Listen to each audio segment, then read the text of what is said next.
I solemnly swear to tell the truth, the whole truth, and nothing but the truth. And if I am found to be lying, I accept prosecution under the full extent of the sports law. Yeah, you know what time it is. Another episode of Sports in Order. It's a great episode for you guys.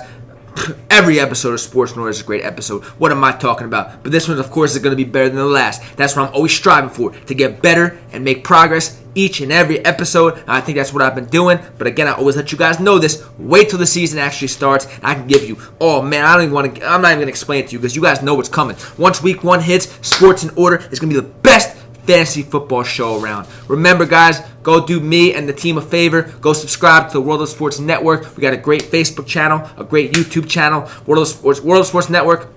I'm telling you, we're coming for the top spot. We're here to stay. We ain't going anywhere. World of Sports Network, let's go. Like and subscribe. Appreciate that. On today's episode, I'm going to give you the Fantasy Football Award, my Fantasy Football Award predictions. MVP, least valuable player, all those type of good awards. I'm going to tell you all those awards, my predictions for them. Then I'm going to bring the NFL referees, and Roger Goodell into the interrogation room and just grill them for just being soft and making the NFL a soft league and the no fun league.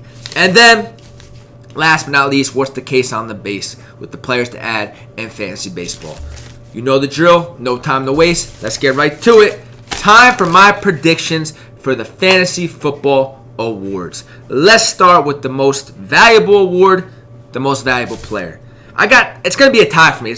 In my mind, it's two players that could vie for that top spot, that fantasy football MVP. Last year, it was Todd Gurley, but this year, I think it's going to be either between Alvin Kamara or Ezekiel Elliott. Sean Payton, now he had a full offseason to, create plays for Alvin Kamara and find new ways to get him the ball. He knows the type of player Alvin Kamara is, and Sean Payton is one of, if not the best, offensive play caller in the entire NFL. Again, Mark Ingram suspended for those first 4 games, so Alvin Kamara is going to get all he can handle and then some. Again, this mastermind, Sean Payton, is going to find all different ways and different places to put Alvin Kamara on the field and just get him the ball. He's going to funnel targets to Alvin Kamara, hand the ball off to him probably 25 times a game. Alvin Kamara, man, could definitely compete for the Fantasy Football MVP award. And then Zeke. Zeke has the best offensive line in football, arguably, and, he's going to be there for a full 16-game season. The Cowboys lost a lot of weapons in the passing game. They lost Dez, they lost Jason Witten. They don't really have a true number 1 receiver, maybe not even a number 2 receiver. So now you have Zeke, who is a number 1 running back, if not, the top running back in all football, and a great offensive line, and a team doesn't have many weapons in the passing game. Man, Zeke's gonna get a tremendous amount of volume. I can see Zeke getting 30 carries a game. Plus, they said they want to get him more catches and more work in the passing game. I'm telling you, man, Zeke could get. I wouldn't be surprised if Zeke got 40 touches, total a game, 30 carries, 5 to 10 targets a game. I'm telling you, this kid Zeke, man, is gonna get tremendous amount of volume. So for the MVP, I'm looking at either Kamara or Ezekiel Elliott. The second award we're going to talk about, least valuable player. For me, it's Jordan Reed. Every year, Jordan Reed, this is the year that he could, be the best tight end in fantasy football. And every year, he teases you, and then he gets hurt. And I have him as the least valuable player because in order to get Jordan Reed, you probably got to get him in the 5th or 6th round. But he's not going to stay healthy. He will not stay healthy. He will burn you. Every single year he's burned you. He'll come out, have a good week 1, and then get injured and miss 5 weeks in a row. Come back for that week 7 or week 6. Great week.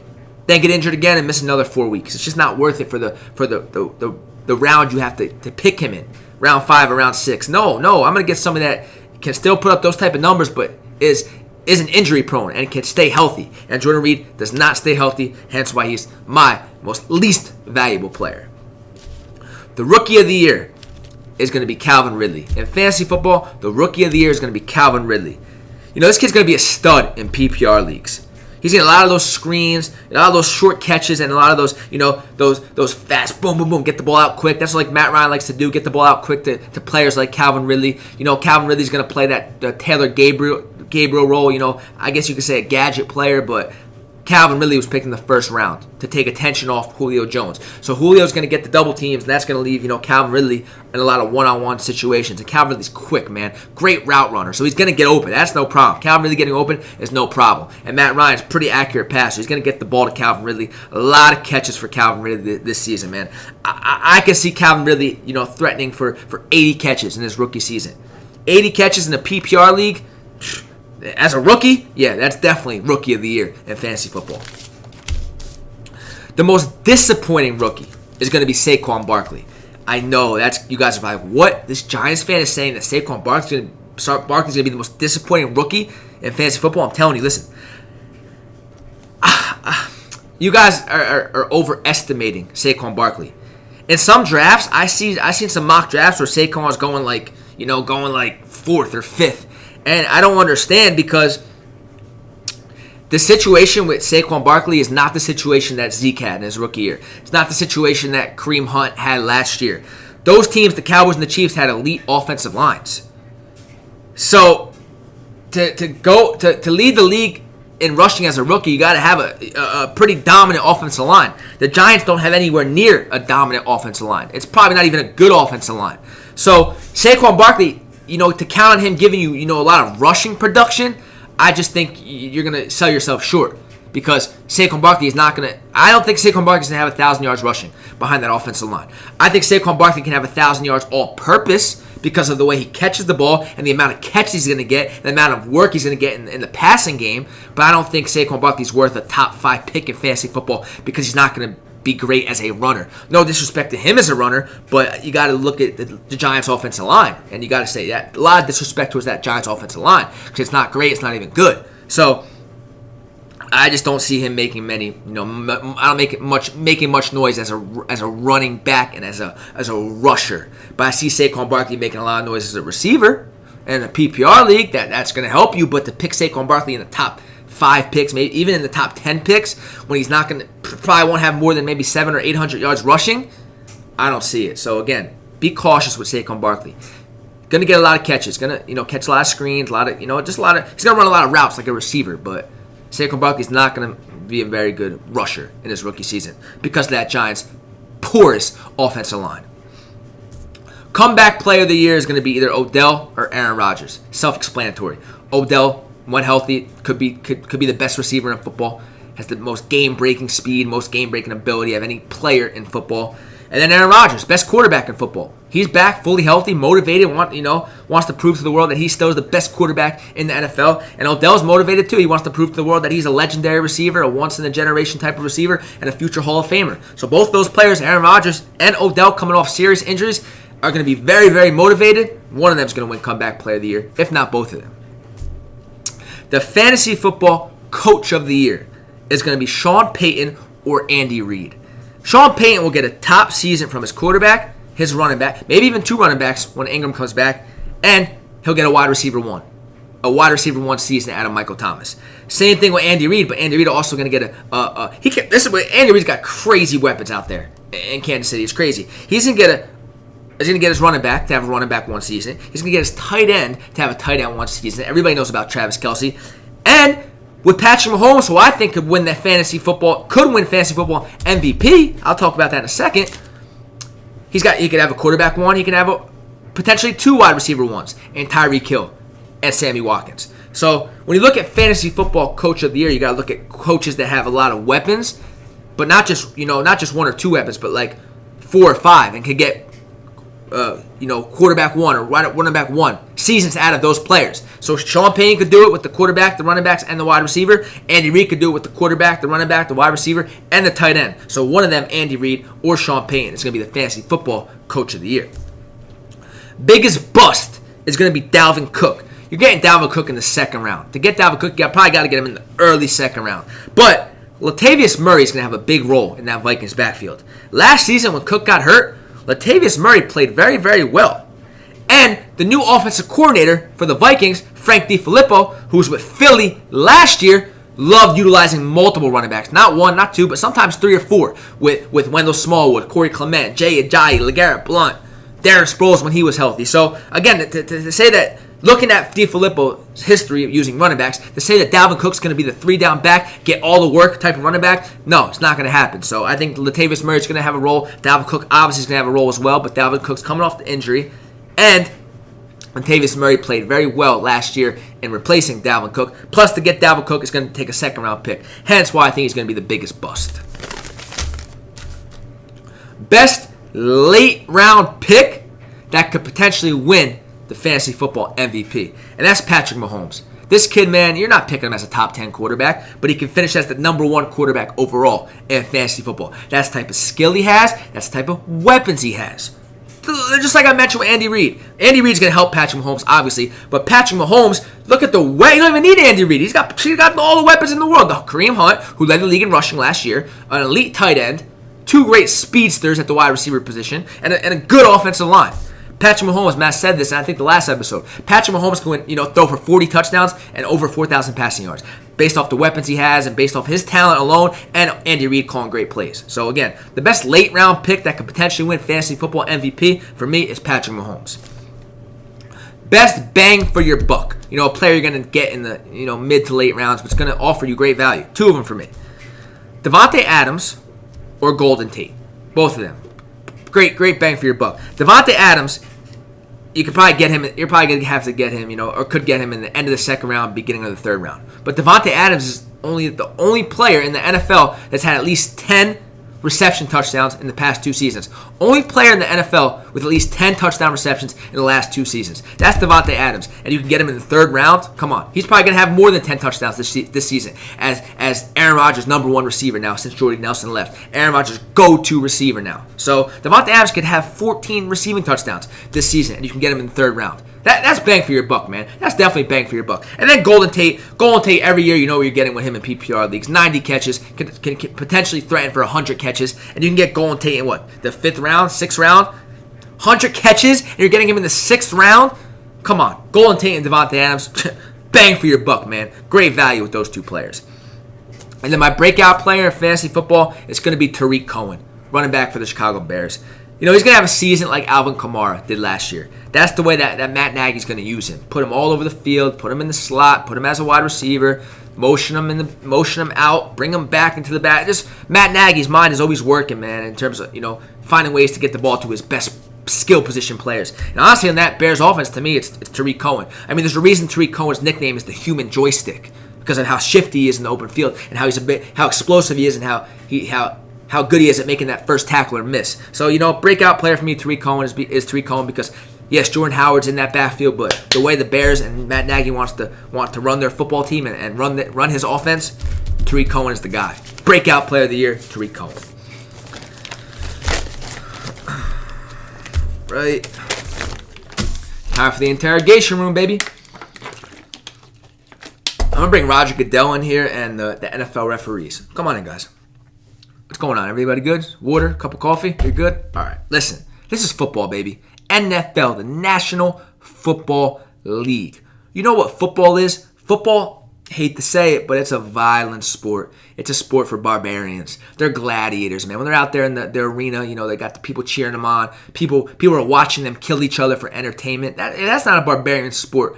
I don't know what is. But that's what football is. That's what it's entertaining. It's a $1 billion business because of that. Because of the violence, and because of the entertainment, and because of the fast pace, boom, constant, nonstop hitting, and just people running into each other full speed. But here's the thing. Nobody wants to see a player get injured. Nobody wants to watch somebody on the ground paralyzed and not be able to get up and not be able to move.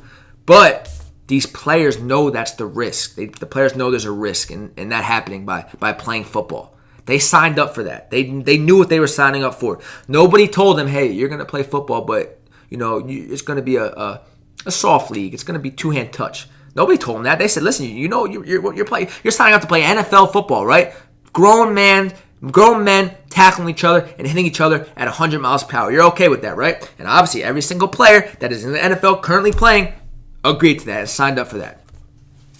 But you guys want to take the hitting away from a hitting sport. You want to take the violence away from a violent sport. Doesn't make much sense to me. Doesn't make much sense to the fans. Again, we're all for, players being safe and for the game becoming safer. But now you guys are taking it way overboard.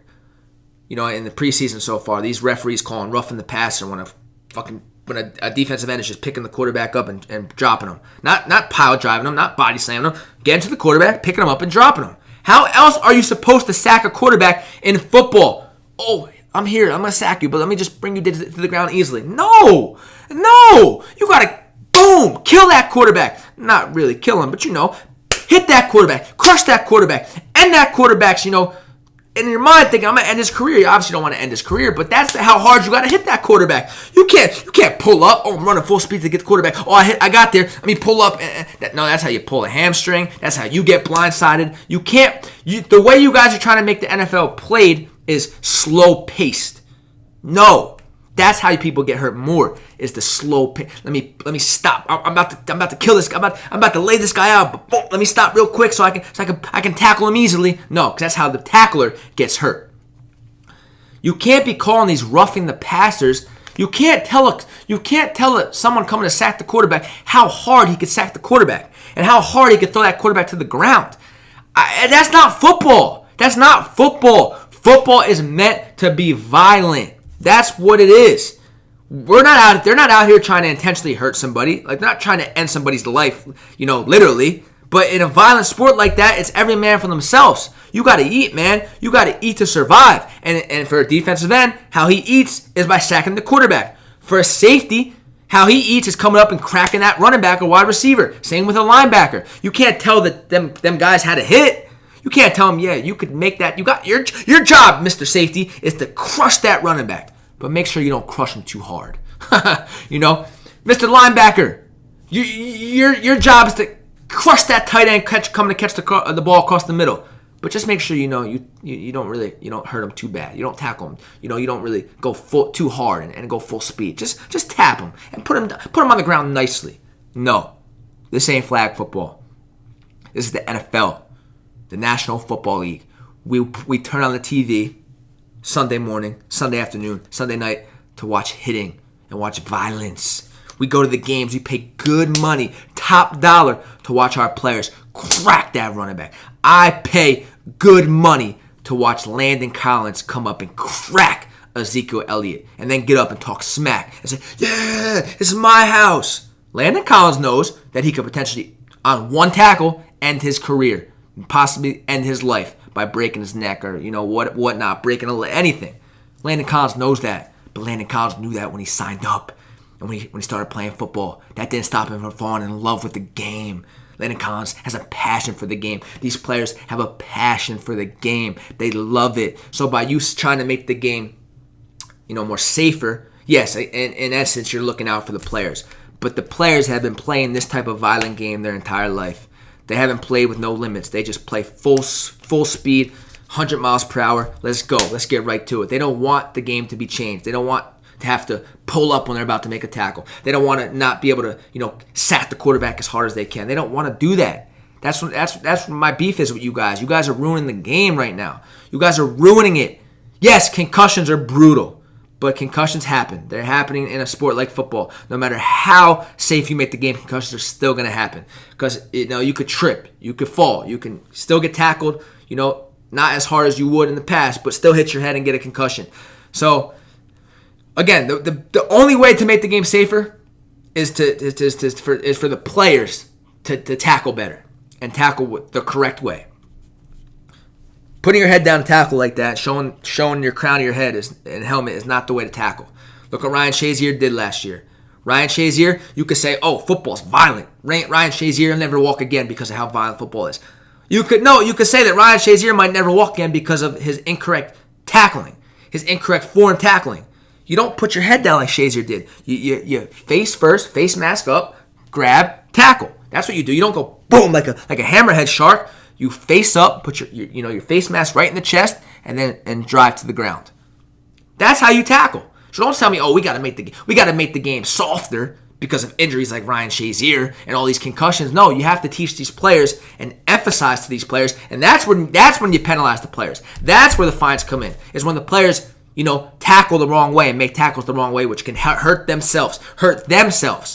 You got to penalize a player when he makes a tackle that could injure himself. not the other player. That's the problem. You can't be fining players and penalizing players for them tackling another player that could injure that player. No, you can't. Oh, you're tackling him too hard. No, you're gonna hurt him. No, penalize a player, fine a player for when he makes the tackle the wrong way in a way that could injure himself and hurt himself. That's how you make the game safer. That's how you keep the game entertaining. That's how you keep the game the way it should be played. It's that simple. Goodell, refs, hopefully you take that advice. Take a hike. Yeah, guys, short interrogation room today. I was just getting ticked off, man, with the way I've been watching. It's just in the preseason alone.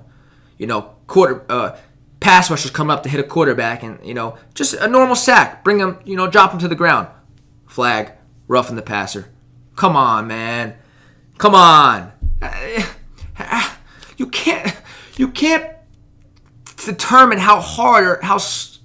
I don't get it. You can't determine how hard you're going to sack a quarterback. It's heat of the moment. Boom, collision. You got there, finish the job. That's it. Again, though, like I said to Goodell and the refs, fine players, not for how hard they tackle the opponent, but for how, potentially serious, how potentially career-threatening they're making them. I don't know how to word it, but you know what I'm saying. Don't fine a player for how he tackled another opponent. In regards to, he can injure that opponent. Find the player for tackling the wrong way and potentially injuring himself. That's how you got to look at it. That will make the game better. That will make players, realize, okay, I can't tackle that guy like this. I got to tackle him the right way, because if I don't, I could lose money as well and lose my life and get a penalty for my team. That would make the NFL a lot safer. All right, guys, time to finish up with what's the case on the base 6 players to add in fantasy baseball. First one, Mike Fiers from the Oakland Athletics. He started the season with Detroit, but since he got traded to the A's, he's just only allowed 3 runs in 18 innings. 18 innings with the A's, only allowed 3 runs. 3.21 ERA. His last start, over 7 scoreless innings, he only allowed 1 hit. Now he's playing for a good team, the A's, where every start matters. We're going to see some more good starts from Mike Fiers. Number 2, Melky Cabrera for the Indians. He's better in fantasy than he is in real life because he's a terrible defensive outfielder. All his analytical numbers aren't great. But over the last week, he's been hot. 364, 2 home runs. And in the last 4 seasons for Melky, he's had double-digit home runs. So the power is, he's got some pretty good pop. But he always gets, those singles and bunches. He's a good base hit hitter. And he doesn't really strike out. So, you figure with Melky Cabrera, by the time the season ends, he'll probably finish with, 280 average, 12 to 13 to 14 home runs. Not bad. Not bad for somebody you probably picked up off the waiver wire. 3, Miguel Sano from the Twins. He's back up in the big leagues after a stint in the minors. Still struggling, but Miguel Sano offers that enticing power, that enticing pop. Last year he had 28 home runs. The year before that he hit 25. So, he has 30 home run potential. He's just been struggling this season. So hopefully he's back up for good. Gets hot and offers some, starts hitting those home runs and those long, deep fly balls that could potentially be home runs. Because Miguel Sano, he's got a lot of power, evidenced by last year hitting 28 home runs. Just got to get back on track.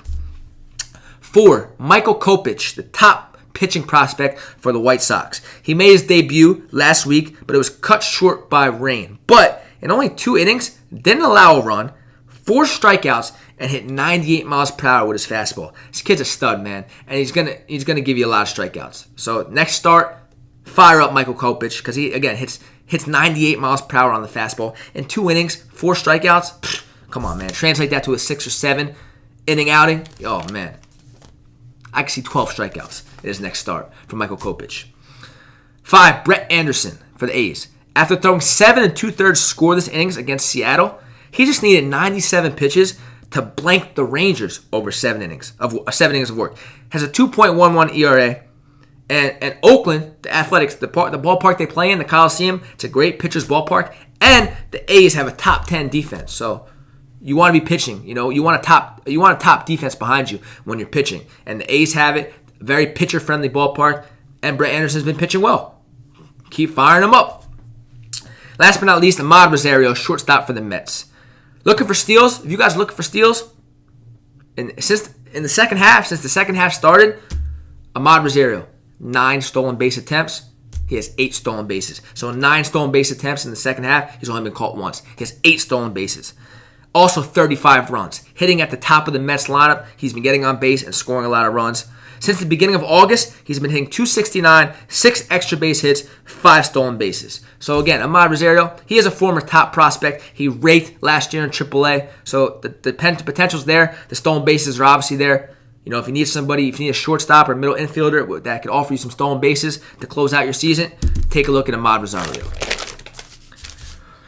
All right, short episode today. We're at 25 minutes. You know, that's it. You know, season didn't start yet. I always emphasize it. I keep emphasizing this to you guys.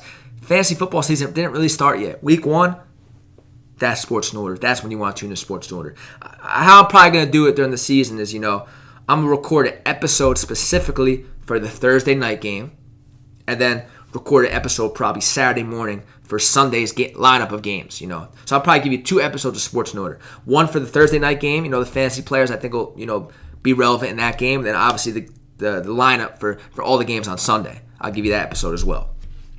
I'll give you the top 5 at each position. I'll give you the biggest sleeper of the week. I'll give you the biggest bust of the week. I'll tell you a player, you know, you should start, a player you should avoid, all that type of good stuff. That's what's going to come on Sports in Order once fantasy football season is officially here, starting week 1. Let's go! But with that being said, we got the sentencing and the verdict. Let's see what it is.